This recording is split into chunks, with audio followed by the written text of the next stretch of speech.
Mesdames, messieurs, c'est une histoire de fou. Et je viens donc du coup rectifier un peu comme toute la presse actuellement, rectifier une vidéo dans laquelle je vous annonçais que Huawei allait sans doute tirer un trait sur les applications Android, tout du moins sur les smartphones qui auraient Harmony OS Next.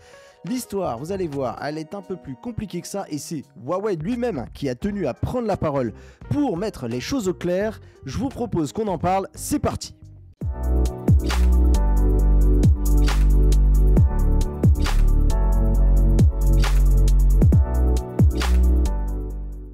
Alors l'article nous vient de Phone Android et il est écrit par Simon Honnet, donc qui a été un petit peu voir les médias chinois et on voit que donc Huawei a quand même tenu à entre guillemets plus ou moins clarifier la situation autour de son OS et je m'en vais vous lire la news.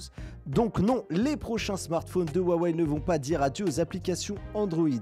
Alors que tout le monde pensait que les smartphones Huawei ne pourraient bientôt plus utiliser d'applications Android, le constructeur chinois a remis les pendules à l'heure. Dans un communiqué officiel, le constructeur précise en effet qu'en dehors des applications Google, toutes les applications seront disponibles sur Android et seront également sur ses prochains smartphones. En effet, Harmony OS Next ne sera pas lancé à l'international. Il y a quelques jours, on pensait le divorce entre Huawei et Android définitivement acté. Le timing semblait adéquat.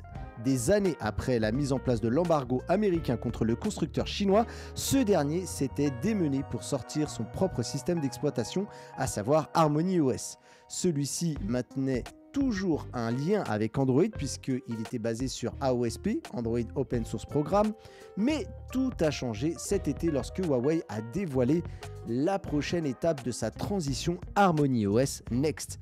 Contrairement à son ancêtre, Harmony OS Next n'est pas basé sur AOSP. Tout le monde, Phone Android y compris, a alors tiré la même conclusion.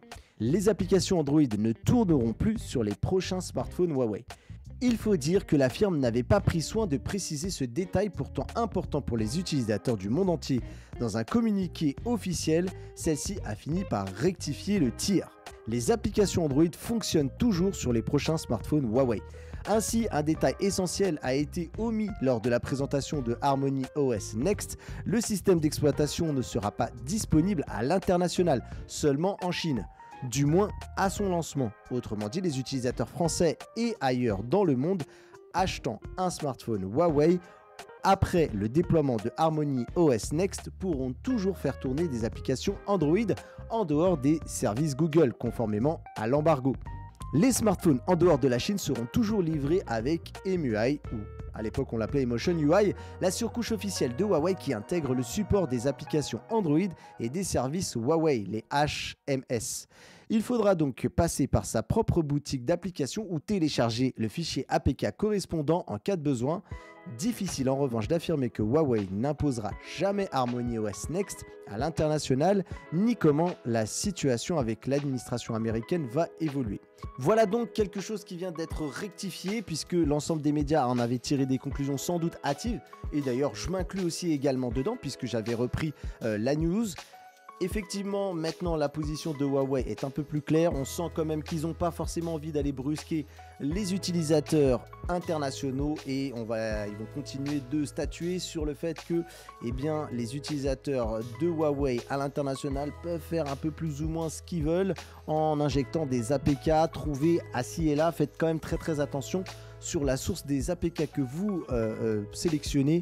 Vérifiez bien quand même que vous êtes sur quelque chose de plutôt fiable parce que du code malveillant peut très vite être injecté sur le téléphone. Bref, on sent que Harmony OS Next donc du coup est vraiment taillé pour la Chine et a vraiment été pensé comme ça, mais comme le dit l'article de Phone Android, est-ce qu'on n'est pas là simplement sur un effet de contretemps, c'est-à-dire qu'on veut attendre de voir comment le marché intérieur accueille cet OS, comment aussi s'en empare, voir également aussi comment les développeurs étrangers ou non viennent sur le marché chinois en proposant une version donc calibrée pour Harmony OS Next, à voir si au fur et à mesure du temps que Huawei ne migre pas complètement toute sa flotte de mobiles à travers le monde vers ce futur OS, ce qui serait quand même quelque part un peu logique parce que la position de Huawei là n'est pas très confortable de devoir gérer du coup 2 itérations de son OS.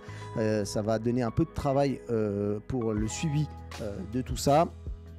Donc très clairement, pour le moment, je pense que Huawei ne veut pas faire fuir peut-être les derniers supporters, on va dire, de la marque à l'international, et donc a tenu à communiquer autour de ça. Donc laissez-moi un commentaire pour me dire si vous, de votre côté, eh bien déjà ça vous rassure, si vous êtes un utilisateur de Huawei, et également est-ce que vous pensez que ce n'est que partie remise pour peut-être après arriver vers une unification de Harmony OS Next au-delà de la Chine donc, et de venir s'implanter dans le monde entier. Et d'ailleurs, n'hésitez pas à me dire quelles seraient pour vous vos attentes, qu'est-ce qui pourrait vous faire complètement quitter l'écosystème Google, on va dire, pour aller complètement épouser la philosophie que va proposer Huawei sur ses smartphones. Qu'est-ce qui vous manque encore actuellement pour faire complètement le basculement?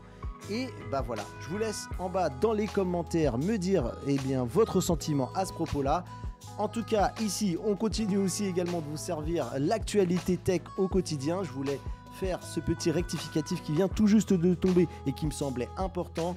Du coup, l'autre vidéo finit par être caduque. En tout cas, merci à vous de me suivre quotidiennement pour vous offrir tout un tas de news et de vidéos tests de produits et également de news autour des technologies immersives, de l'actualité, de la VR, de la réalité virtuelle.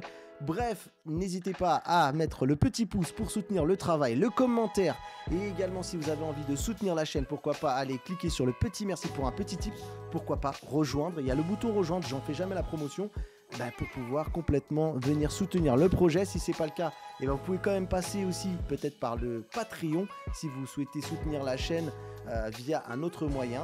On a une page Patreon pour ça. Si vous aimez notre travail aussi, c'est sur les réseaux sociaux que ça se passe aussi. Très important de venir suivre toute l'actualité autour de cette chaîne. On a aussi le canal Discord pour échanger entre nous sur le contenu, le travail qui se fait autour de cette chaîne et bien sûr sur la passion qu'on a autour de la tech, que ce soit toute la tech qui soit à notre disposition. Merci à vous et on n'oublie pas aussi également l'association Les Lutins du Phénix, celle que l'on défend et qui vient en aide aux enfants hospitalisés. Bon, moi je vous dis à très vite pour une prochaine vidéo et comme on dit, restez connectés. Bye bye tout le monde.